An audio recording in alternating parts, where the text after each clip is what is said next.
Queridos irmãos, queridas irmãs, para o nosso culto do lar de hoje, nós recebemos um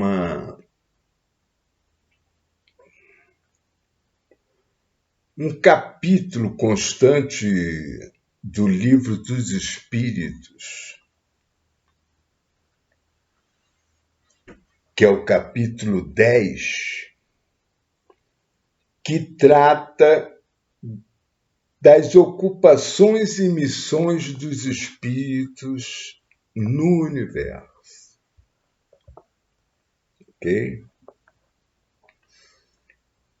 E eu vou ler todo o texto com suas perguntas e respostas para refletirmos posteriormente, com recorrências ao texto e tudo mais,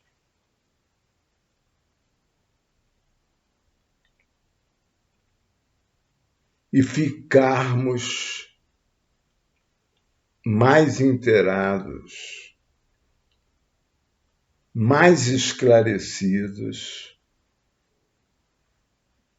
sobre essas missões tão importantes que são as missões dos espíritos no universo. Então Kardec começa pela questão 558, em que ele pergunta assim: alguma outra coisa incumbe aos espíritos fazer que não seja melhorarem-se pessoalmente? Resposta dos espíritos.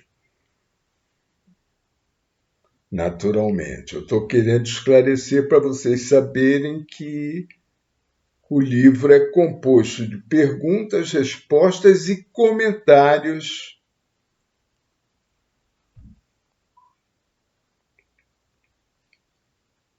do Allan Kardec, o codificador da obra espírita. Muito bem. E ele pergunta assim: alguma outra coisa incumbe aos espíritos fazer que não seja melhorarem-se pessoalmente? Resposta: concorrem para a harmonia do universo, executando as vontades de Deus, cujos ministros são eles mesmos.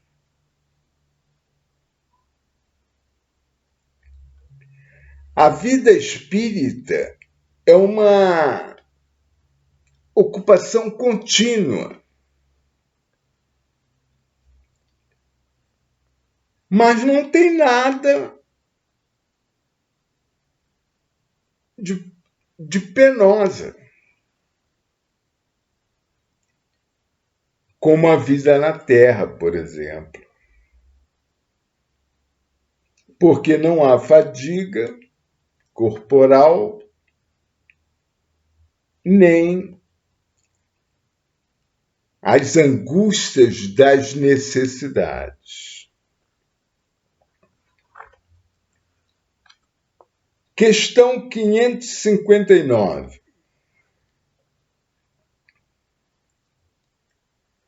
Também desempenham função útil no universo os espíritos inferiores e imperfeitos?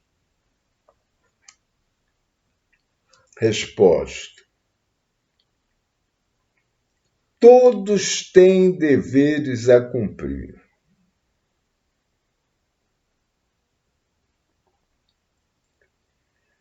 Para a construção de um edifício, não concorre tanto o último dos serventes de pedreiros, como também o arquiteto? Claro que sim. Questão 560. Tem atribuições especiais cada espírito? Resposta. Todos temos que habitar em toda parte e adquirir o conhecimento de todas as coisas, presidindo sucessivamente ao que se efetua em todos os pontos do universo. Mas, como diz o Eclesiastes, há tempo para tudo. Assim, tal espírito cumpre hoje neste mundo o seu destino. Tal outro cumprirá ou já cumpriu o seu, em época diversa, na terra, na água, no ar, etc. Questão 561.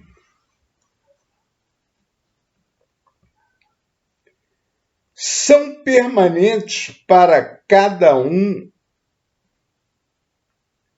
e estão nas atribuições exclusivas de certas classes as funções que os espíritos desempenham na ordem das coisas? Resposta. Todos têm que percorrer os diferentes graus da escala para se aperfeiçoar. Deus, que é justo, não poderia ter dado a uns a ciência sem trabalho, destinando outros a só a adquirirem com esforço. Um pequeno comentário de Kardec. É o que sucede entre os homens, onde ninguém chega ao supremo grau de perfeição numa arte qualquer, sem que tenha adquirido os conhecimentos necessários, praticando os rudimentos dessa arte. Questão 562.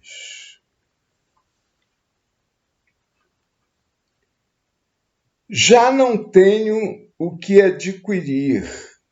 Os espíritos da ordem mais elevada se acham em repouso absoluto ou também lhes tocam acusações?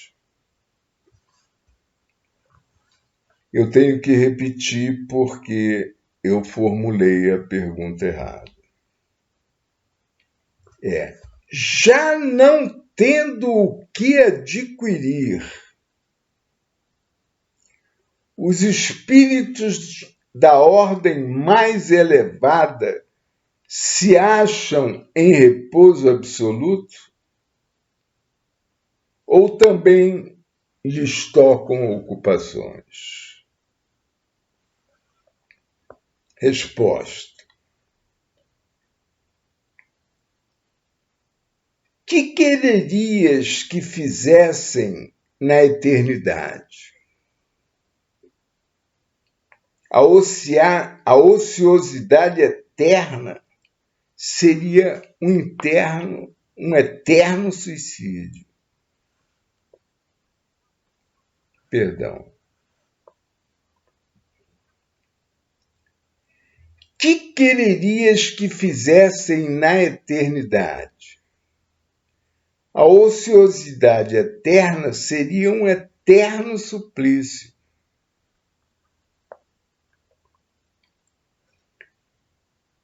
Outra questão dentro da mesma.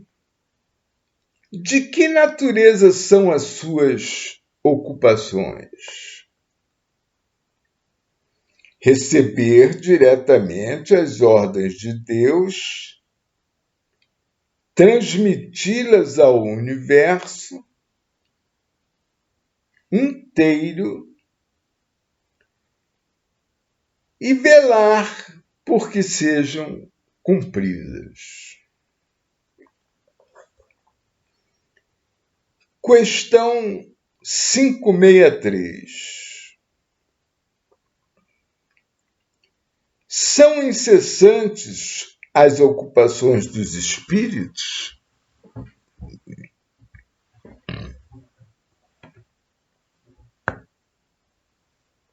Resposta. Incessantes? Sim, atendendo-se a que sempre ativos são os seus pensamentos, porquanto vivem pelo pensamento. Importa, porém, não identifiqueis as ocupações dos espíritos com as ocupações materiais dos homens. Essa mesma atividade lhes constitui um gozo, pela consciência que têm de ser úteis. Outra questão elaborada dentro desta.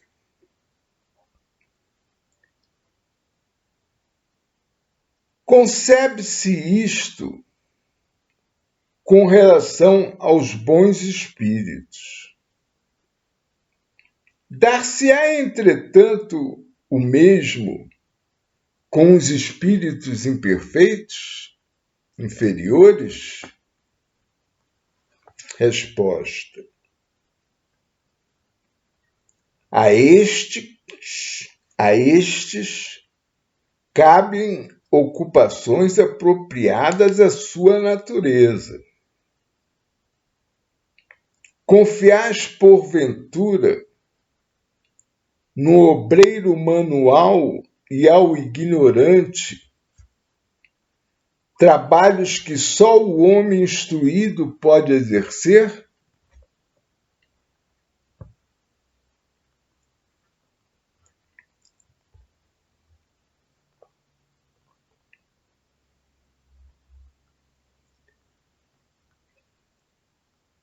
Questão 564.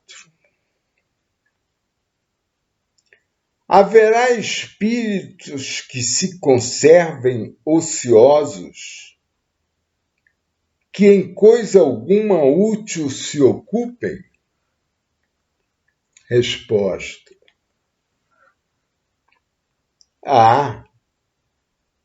Mas esse estado é temporário e dependendo do desenvolvimento de suas inteligências. Há certamente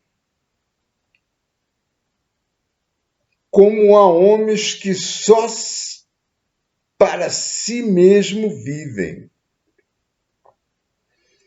Pesa-lhes, porém, essa ociosidade e cedo ou tarde o desejo de progredir lhe faz necessária atividade e felizes se sentirão por poderem tornar-se úteis. Referimos-nos aos espíritos que hão chegado ao ponto de terem consciência de si mesmos e de seu livre-arbítrio. Porquanto, em sua origem, todos são quais crianças que acabam de nascer e que obram mais por instinto que por vontade expressa. Questão 565.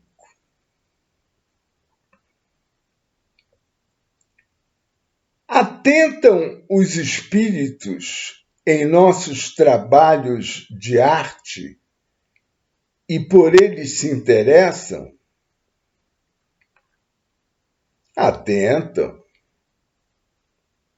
no que prove a elevação dos espíritos e seus progressos. Questão 566.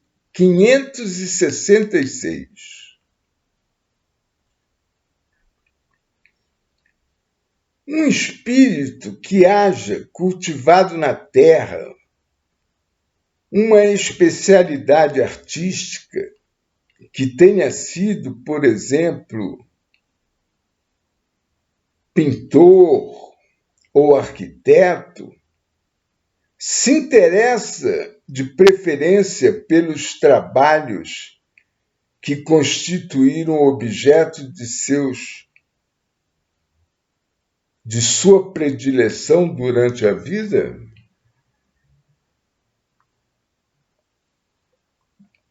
Resposta. Tudo se confunde num objetivo geral. Se for um espírito bom, esses trabalhos o interessarão na medida do ensejo que lhe proporcionem de auxiliar as almas a se elevarem para Deus. Demais, esqueceis que um espírito que cultivou certa arte, na existência em que o conhecestes, pode ter cultivado outra em anterior existência, pois que lhe cumpre saber tudo para ser perfeito. Assim, conforme o grau do seu adiantamento, pode suceder que nada seja para ele uma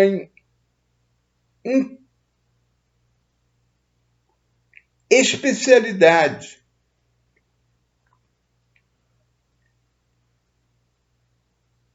Foi o que eu quis significar dizendo que tudo se confunde num objetivo geral. Notai ainda o seguinte: o que no vosso objetivo geral... desculpe.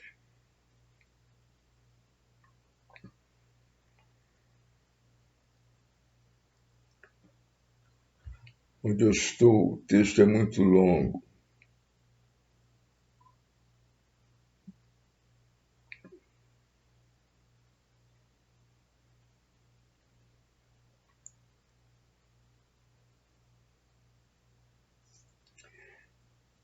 Assim, conforme o grau do seu adiantamento, pode suceder que nada seja para ele uma especialidade. Foi o que eu quis significar, dizendo que tudo se confunde num objetivo geral. Notai ainda o seguinte: o que no vosso mundo atrasado considerais sublime, não passa de infantilidade comparado ao que há em mundos mais adiantados.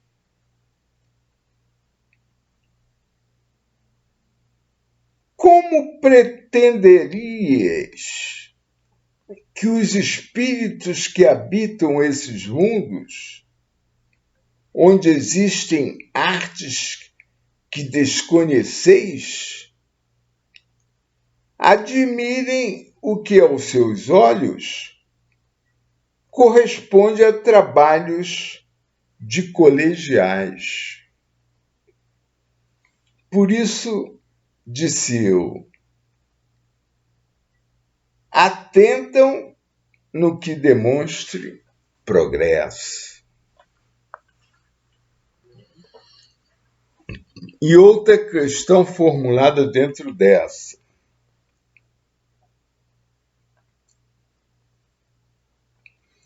conhecemos que seja assim em se tratando de espíritos muito adiantados. Referimos-nos, porém, a espíritos mais vulgares, que ainda não se elevam acima das ideias terrenas.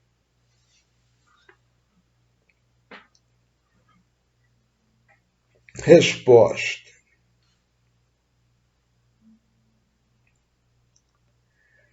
com relação a esses, o caso é diferente.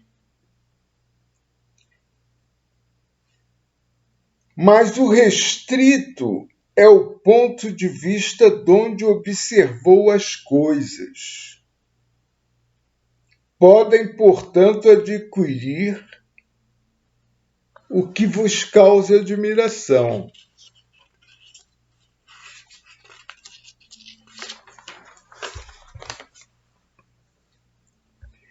Questão 567. Costumam os espíritos imiscuir-se em nossos prazeres e ocupações? Resposta: os espíritos vulgares, como dizes, costumam. Esses vos rodeiam constantemente e, com frequência, tomam parte muito ativa no que fazeis, de conformidade com suas naturezas. Cumpre assim aconteça, porque, para serem os homens impelidos pelas diversas veredas da vida, necessário é se lhes exercitem ou moderem as paixões. Se lhes excitem ou moderem as paixões. Corrigir.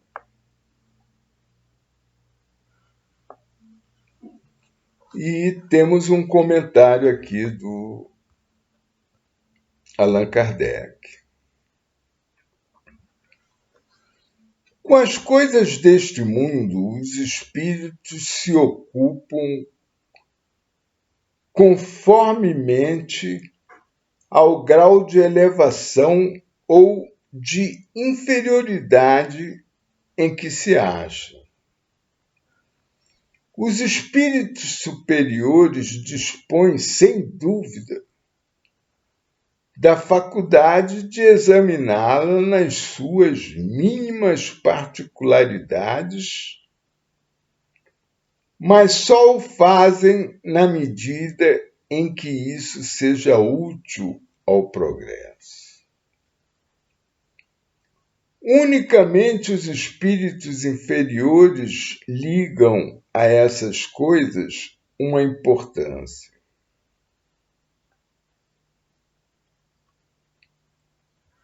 Relativa. As reminiscências que ainda conservam e as ideias materiais que ainda se não extinguiram neles. Questão 586. Os espíritos que têm missões a cumprir, as cumprem na erraticidade ou encarnados? Podem tê-las num ponto ou no outro estado. Para certos espíritos errantes, é uma grande ocupação. Questão 569.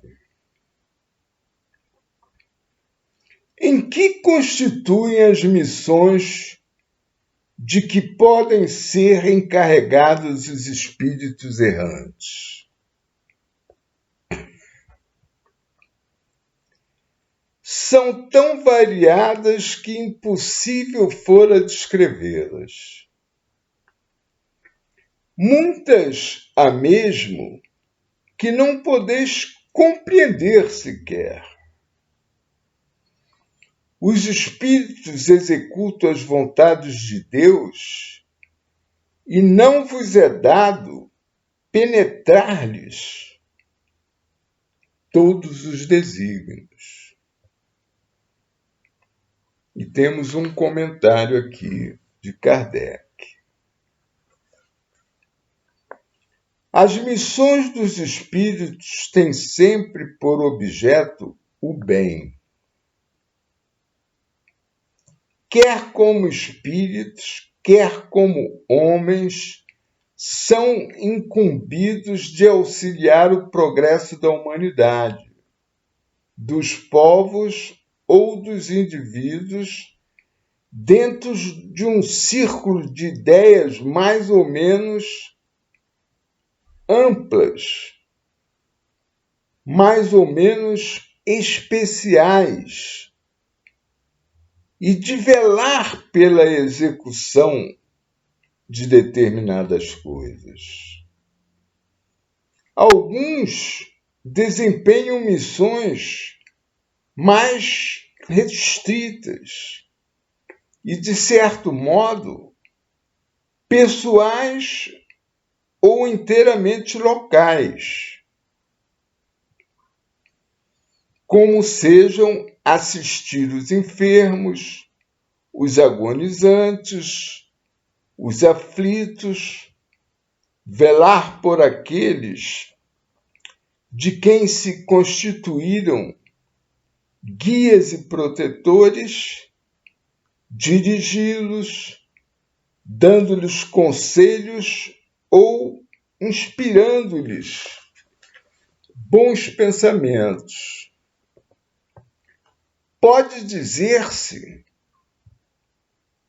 que há tantos gêneros de missões quanto as espécies de interesses a resguardar,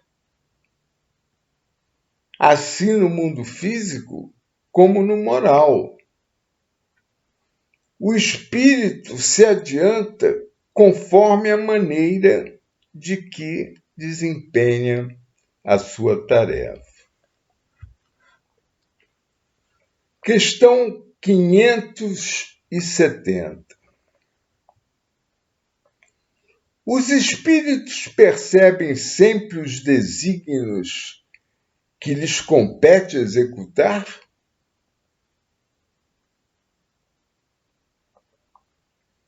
Não. Muitos há que são instrumentos cegos. Outros, porém, sabem muito bem com que fim atuam. Questão 571.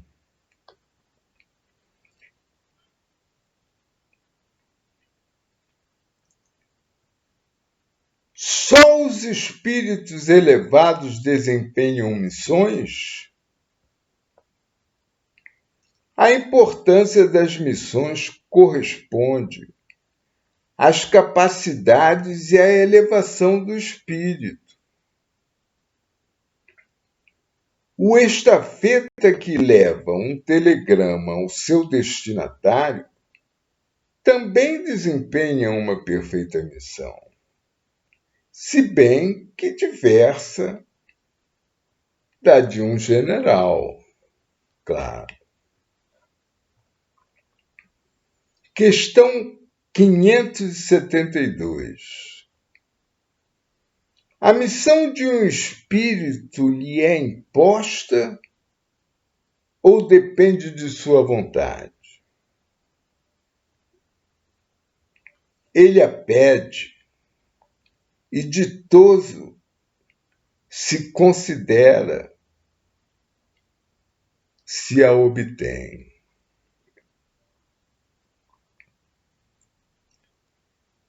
Outra pergunta dentro da mesma questão: pode uma igual missão ser pedida por muitos espíritos? Sim.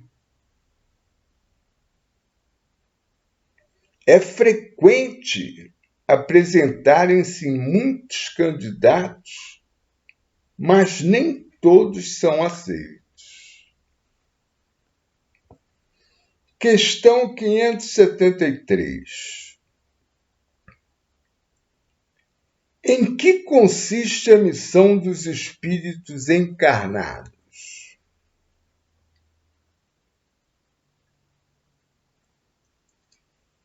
Resposta: em instruir os homens, em lhes auxiliar o progresso, em lhes melhorar as instituições por meios diretos e materiais. As missões, porém, são mais ou menos gerais e importantes. O que cultiva a terra desempenha tão nobre missão como o que governa ou o que instrui. Tudo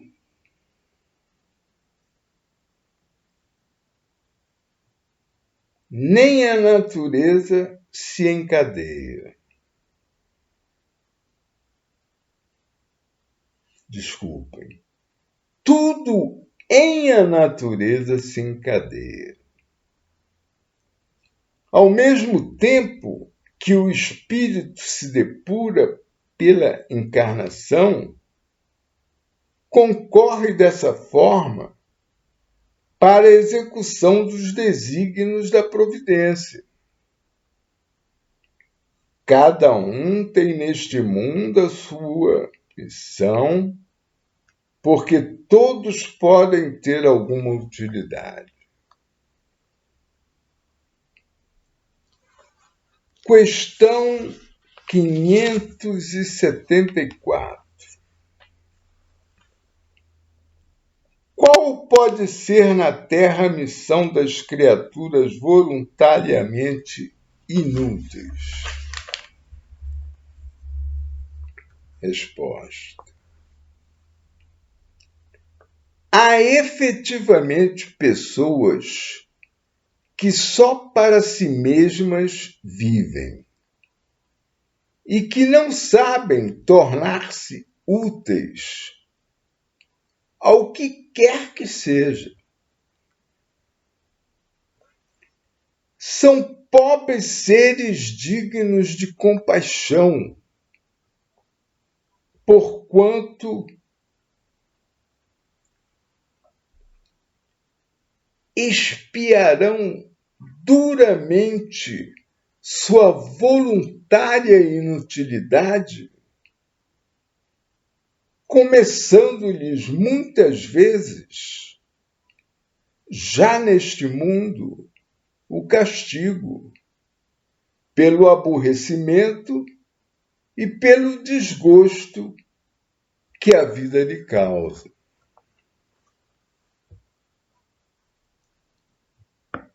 Outra questão dentro desta. Pois que lhes era facultada a escolha, por que preferiram uma existência que nenhum proveito lhes traria?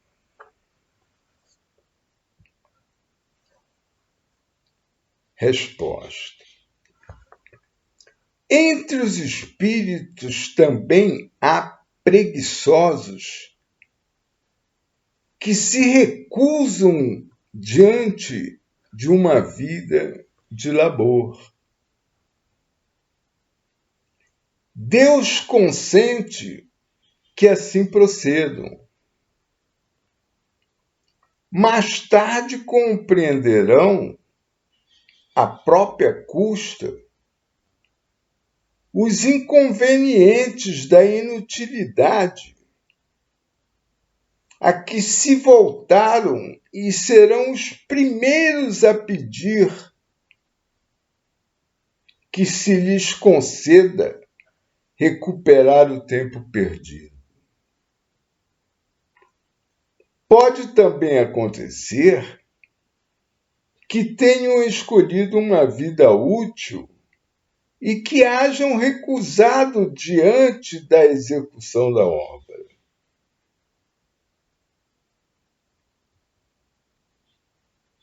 E que hajam recuado e não recusado diante da execução da obra, deixando-se levar pelas sugestões dos espíritos que os induzem a permanecer na ociosidade. Questão 575.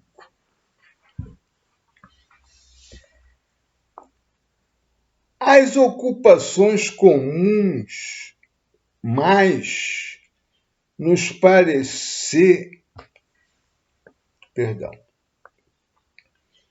As ocupações comuns mais nos parecem deveres do que missões propriamente ditas.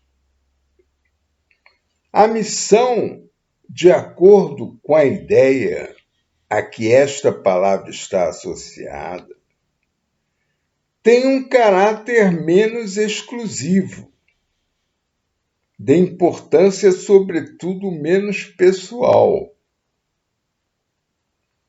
Deste ponto de vista, como se pode reconhecer que um homem tem realmente na Terra uma determinada missão? Resposta. Pelas grandes coisas que opera, pelos progressos a cuja realização conduz seus semelhantes. Questão 576. Foram predestinados a isso antes de nascerem os homens que trazem uma importante missão e dela tem conhecimento? Resposta: algumas vezes assim é. Quase sempre, porém, o ignoram. Baixando a terra, colimam um vago objetivo. Depois do nascimento e de acordo com as circunstâncias, é que suas missões se lhes desvendam às vistas. Deus os impele para a senda onde devam executar-lhe os desígnios. Questão 577. Quando um homem faz alguma coisa útil, fala sempre em virtude da missão em que foi anteriormente investido e a que vem predestinado, ou pode suceder que haja recebido missão não prevista? Resposta: nem tudo o que o homem faz resulta de missão a que tenha sido predestinado. Amiudadas vezes é o instrumento de que se serve um espírito para fazer que se execute uma coisa que seja útil. Por exemplo,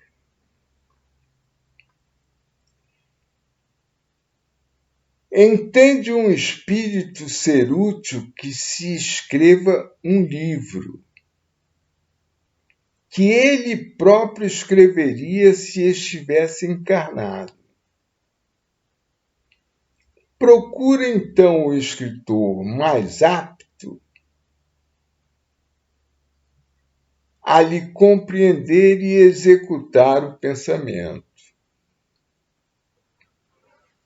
Transmite-lhe a ideia do livro e o dirige na execução.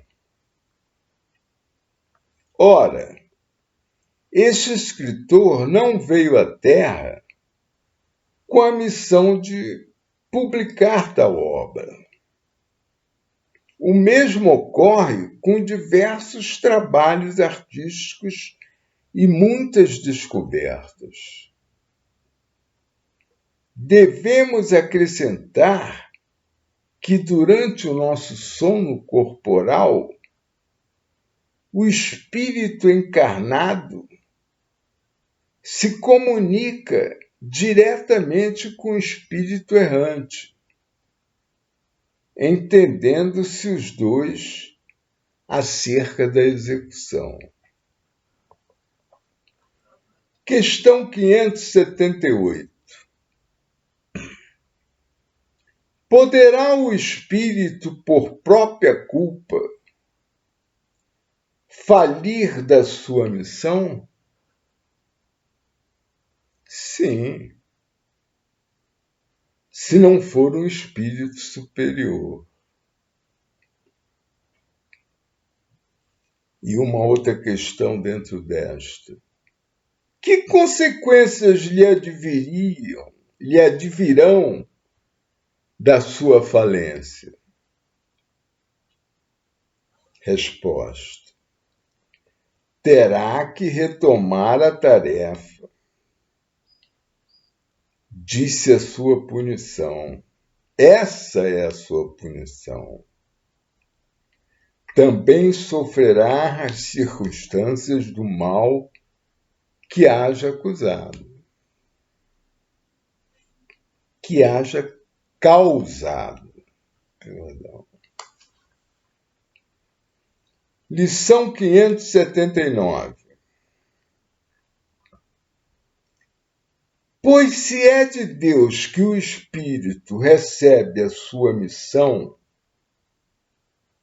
como se há de compreender que Deus enfie missão importante de interesse geral a um espírito capaz de falir? Resposta: não sabe Deus se o seu general obterá a vitória ou será vencido. Sábio crede e seus planos, quando importantes, não se apoiam nos que hajam de abandonar em meio à obra. Toda questão para vós está no conhecimento que Deus tem do futuro, mas que não vos é concedido.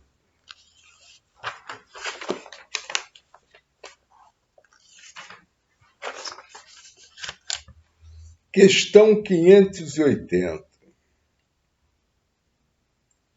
O espírito que encarna para desempenhar determinada missão tem apreensões idênticas às de outro que o faz por provação?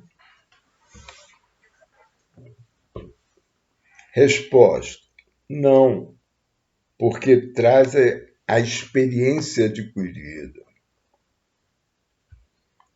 Questão 581. Certamente desempenham missão os homens que servem de faróis ao gênero humano, que o iluminam com a luz do gênio. Entre eles, porém, alguns há que se enganam, que, de par com grandes verdades, propagam grandes erros. Como se deve considerar a missão desses homens? Como se deve considerar a missão desses homens? Resposta: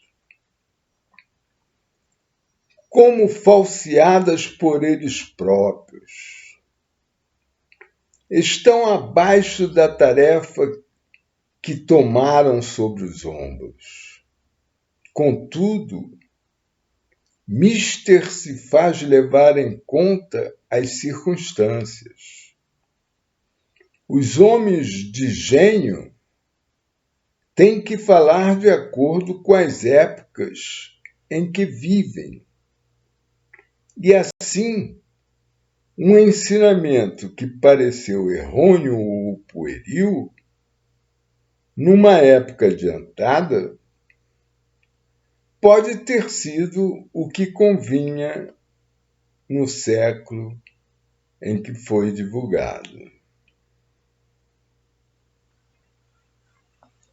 Questão 582.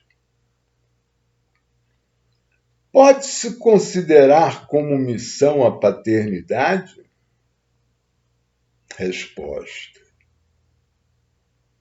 é, sem contestação possível, uma verdadeira missão. É, ao mesmo tempo, grandíssimo dever e que envolve mais do que o pensa o homem, a sua responsabilidade quanto ao futuro. Deus colocou o filho sob a tutela dos pais, a fim de que estes o dirijam pela senda do bem, e lhes facilitou a tarefa, dando àquele uma organização débil e dedicada, débil e delicada, que o torna propício a todas as impressões. Muitos há, no entanto, que mais cuidam de aprumar as árvores do seu jardim e fazê-las dar bons frutos em abundância, do que formar o caráter de seus filhos.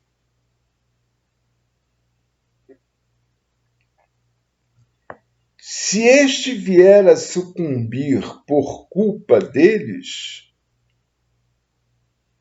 suportarão os desgostos resultantes dessa queda e partilharão dos sofrimentos do filho na vida futura.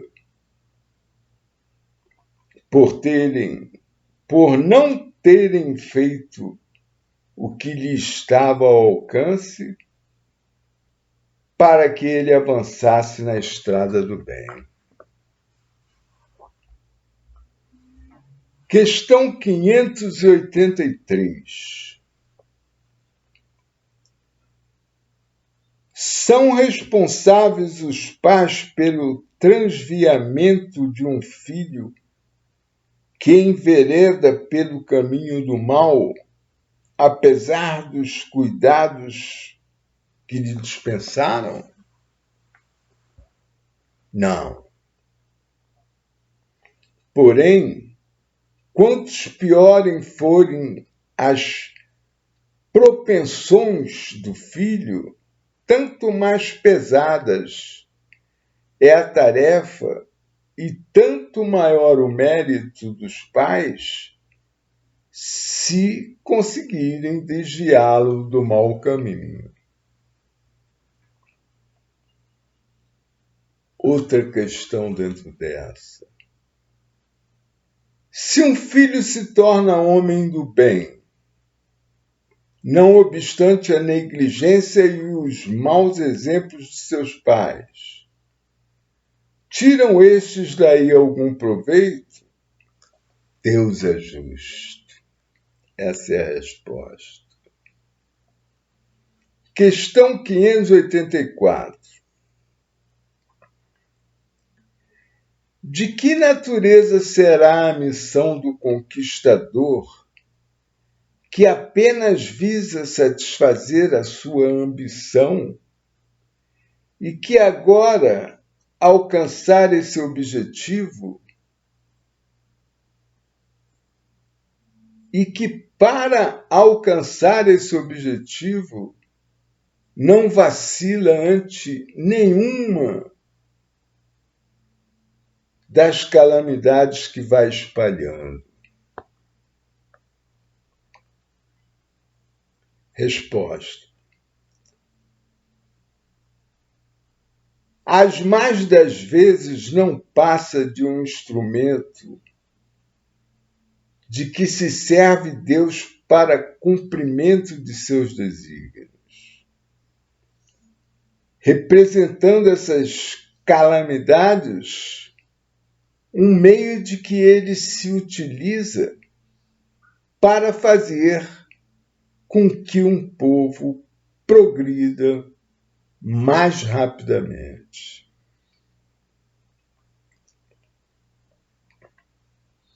E uma questão dentro dessa. Nenhuma parte na produção do bem que dessas calamidades passageiras possa resultar, pois que visava um fim todo pessoal, aquele que se constitui instrumento tirará não obstante proveito desse bem? Resposta: cada um é compensado de acordo com as suas obras, com o bem que intentou fazer e com a retidão de suas intenções. Um comentário de Allan Kardec. Os espíritos encarnados têm ocupações inerentes às suas existências corpóreas. No estado de erraticidade ou de desmaterialização, tais ocupações são adequadas ao grau de adiantamento deles.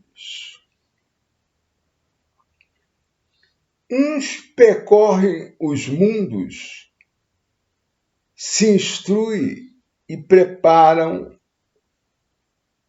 para a nova reencarnação.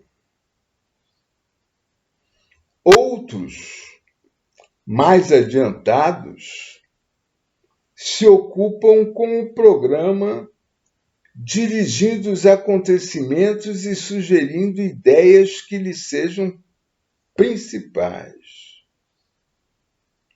Assiste os homens de gênio que concorrem para o adiantamento da humanidade. Outros encarnam com determinada missão de progresso. Outros tomam sob sua tutela de indivíduos, sob sua tutela os indivíduos, as famílias, as reuniões, as cidades e os povos, dos quais se constituem os anjos guardiões, os gênios protetores e os espíritos familiares.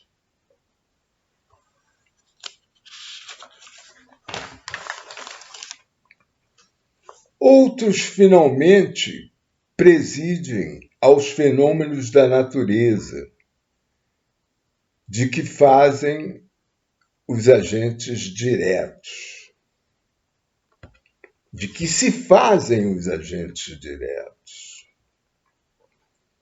Os espíritos vulgares se imiscuem em nossas ocupações e diversões. Os impuros ou imperfeitos aguardam em sofrimento e angústias o momento em que praza a Deus proporcionar-lhes meios de se adiantarem. Se praticam o mal, é pelo despeito de ainda não poderem gozar do bem. E essa é a mensagem recebida de hoje para o nosso curso do lar, na qual eu espero que façamos boas reflexões e tiremos boas conclusões a respeito do assunto. Um abraço a todos, fiquem com Deus